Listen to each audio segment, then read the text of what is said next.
Hi, I'm Robert Cam, and thanks for tuning in to Stay Safe, Thurston County, where we give you local updates regarding the COVID-19 outbreak here in Thurston County.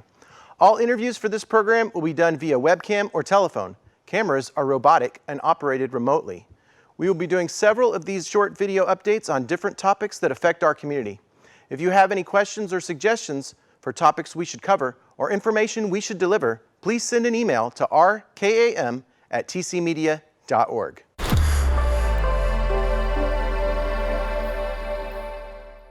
Lacey, one of the fastest growing cities in Thurston County, is home to many small businesses that have been affected by COVID-19. On this episode, we have the mayor of Lacey, Andy Ryder, to talk about how they are adapting to the crisis. Hi, Andy. Thanks for joining us. Thanks for having me. Appreciate it. So, how is your life different now due to the pandemic? Maybe what's the most irritating part?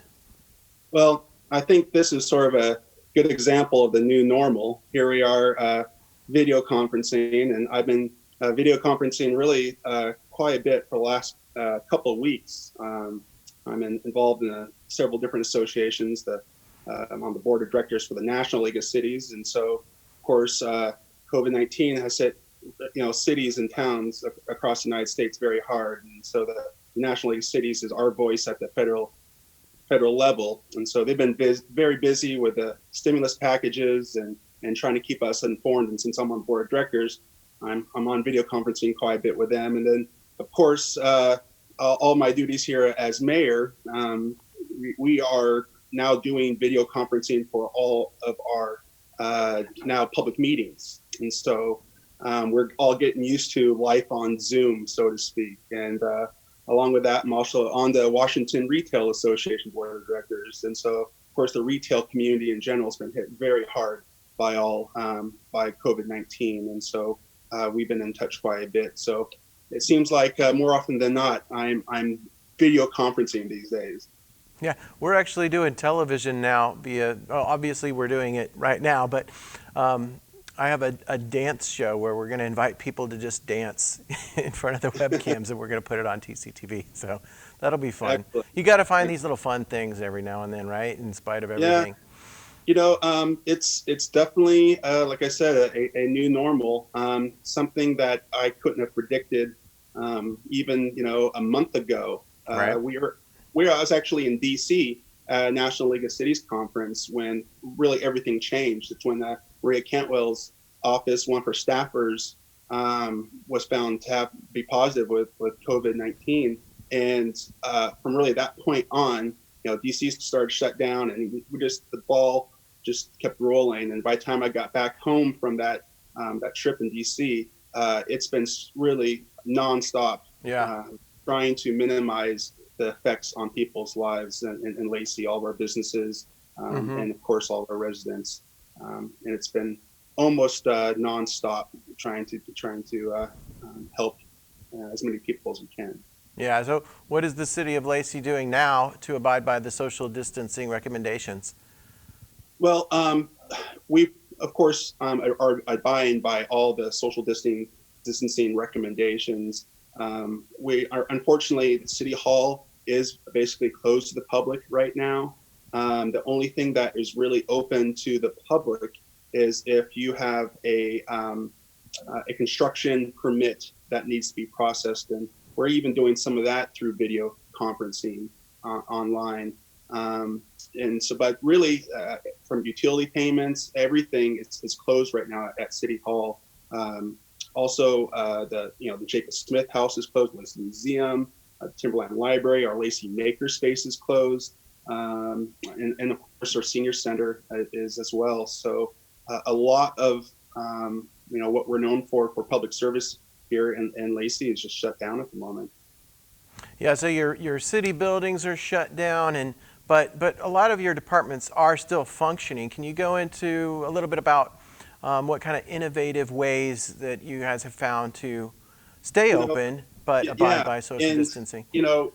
Of course, city government is an essential service, and we are doing really the best we can to provide those services to the public in a safe manner. And so what we're really doing is a lot of the work people are doing is from home. and working from home. We do have people at City Hall that are doing things that they have to do that they can't do from home. And so it's, there's a lot of things that are going on behind the scenes. Unfortunately, it's just closed off to the public right now. And I think early on it was, a big shock for all the staff. But after, we are on a couple of weeks, I think they're finally getting into the new normal again and figuring out how to be productive and still do the work of the city, but just in a different manner than what they were accustomed to before.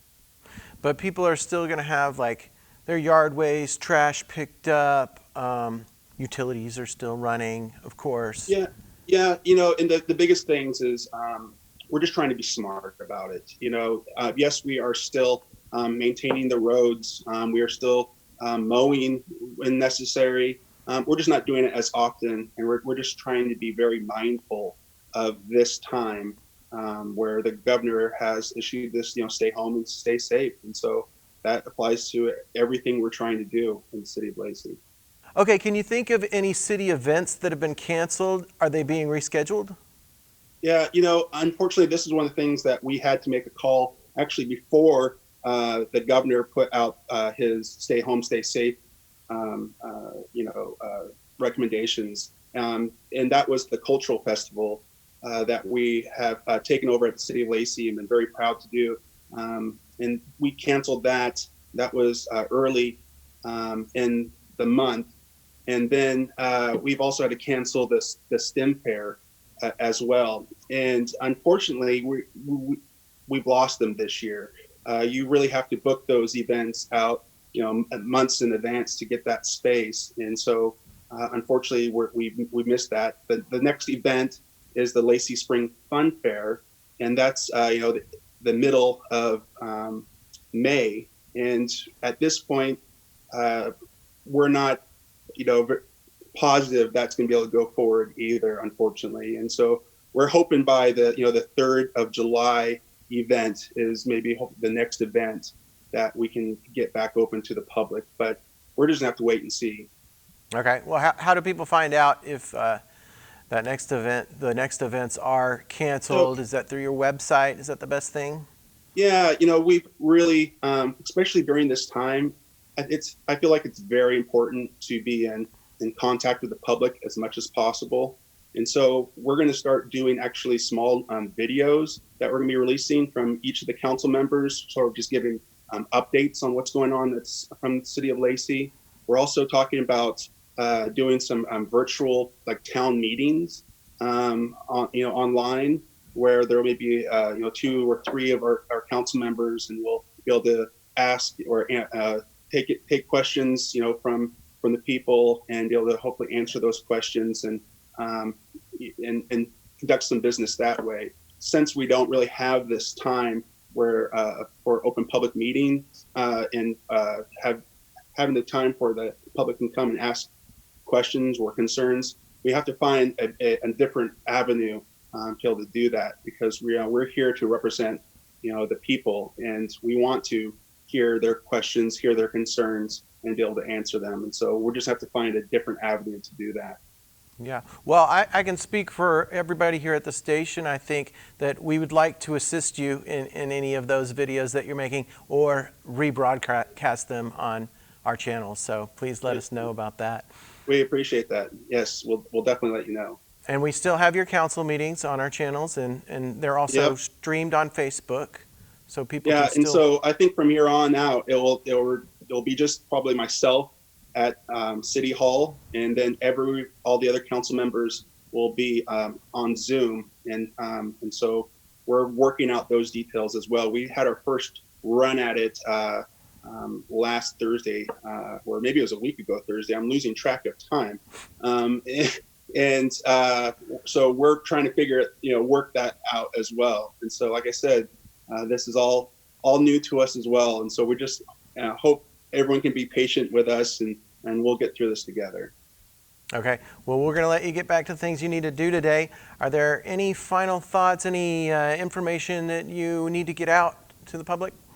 Yeah, I think the one thing that I recognized, even when I was just coming back from DC, which is early March, and realizing this was going to have a massive impact on small businesses. I'm a small business owner myself, and I just realized, there's not a lot of avenues for small businesses to receive any sort of relief.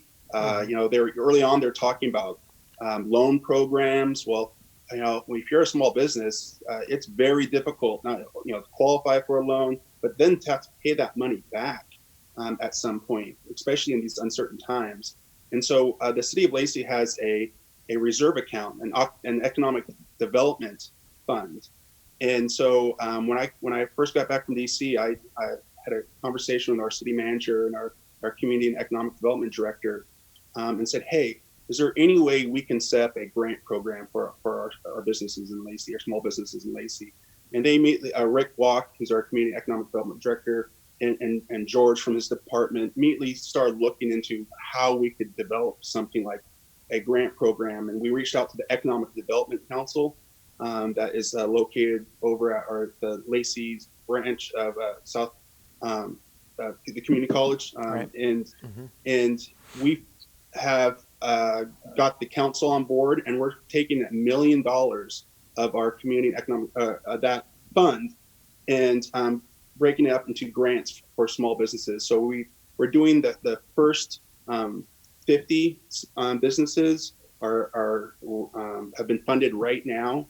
So if you're a small business owner and you have a physical location in Lacey and you have under 25 employees, but we're really started focusing on those businesses that have 10 or fewer employees, please go to thurstonedc.com and you can apply for that grant right on that page. You just have to fill out a economic impact statement, and it'll put you in the queue for it. And so the one thing that we're really hoping is that the community and the local financial institutions will start giving to that fund as well, so we can help even more businesses here in Lacey. And so this next week, that's what I'm really going to be focusing on is reaching out to foundations and financial institutions, and even to the public and some larger businesses, and saying, can you please help contribute to this fund so we can lessen the impact this is having on all of our businesses. And